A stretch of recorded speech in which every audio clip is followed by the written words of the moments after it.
हिंदू ग्राम होंगे और भारत को हिंदू राष्ट्र तभी बनाया जा सकता है जब हिंदू घर होंगे।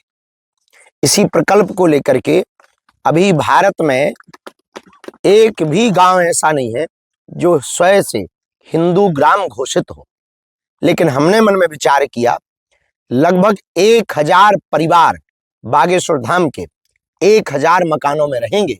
जिस भूमि पर हम लोग बैठे हैं, इस भूमि के आसपास वह 1000 निवासों का निर्माण होगा, जिसके लिए भूमि बागेश्वर धाम जन सेवा समिति से दी जाएगी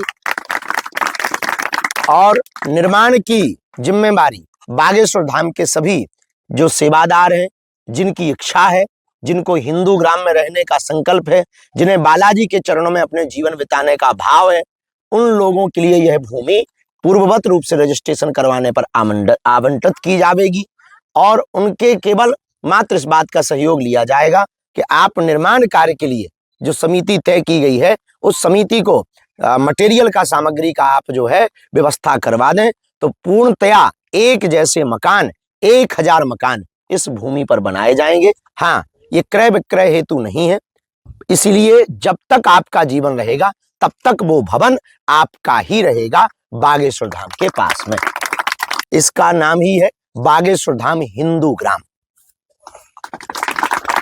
इस हिंदू ग्राम की परिकल्पना को लगभग 2 वर्ष के अंतर्गत हम सब पूर्ण करेंगे, जिसमें सदस्यता है। सदस्यता के लिए एक टीम निर्धारित कर दी है जो धाम का कंस्ट्रक्शन का काम देखती है। वो मटेरियल का इन सब की व्यवस्था देख करके आपके साथ अनुबंध करके यहाँ पर कार्य प्रारंभ करेंगे और 2 वर्ष के अंतर्गत हम इस हिंदू ग्राम की स्थापना को कर पाएंगे, जो पूरे भारत में एक नया होगा, नवीन होगा, अद्भुत होगा कि भारत में अब हिंदू ग्राम होंगे। जब हिंदू ग्राम होंगे तो निश्चित रूप से हिंदू जिले होंगे, हिंदू जिले होंगे तो हिंदू राज्य बनेंगे, हिंदू राज्य बनेंगे तो भारत हिंदू राष्ट्र बनेगा।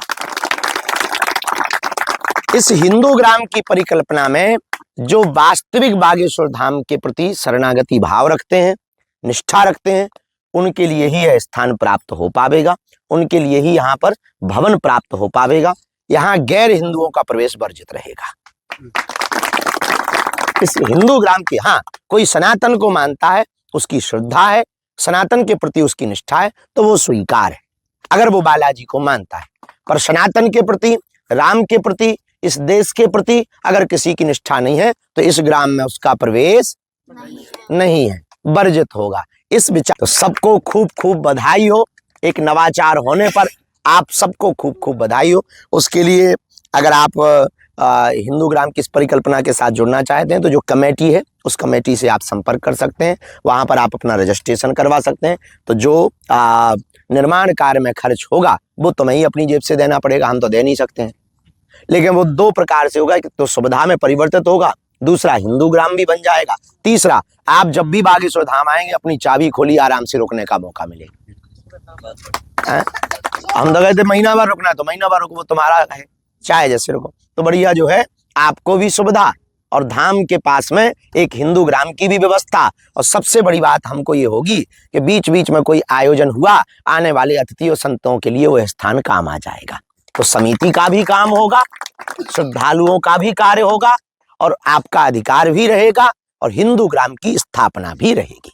तो भूमि समिति की तरफ से है, कंस्ट्रक्शन का काम जो टीम बनाई है वो करेगी और आपको उसकी व्यवस्था करनी है। यह हिंदू ग्राम की परिकल्पना है। उसके लिए बाकायदा नंबर भी है, इस नंबर पर आप करके लोगों से, यहाँ की जो टीम है उससे संवाद कर सकते हो। जय सिया राम।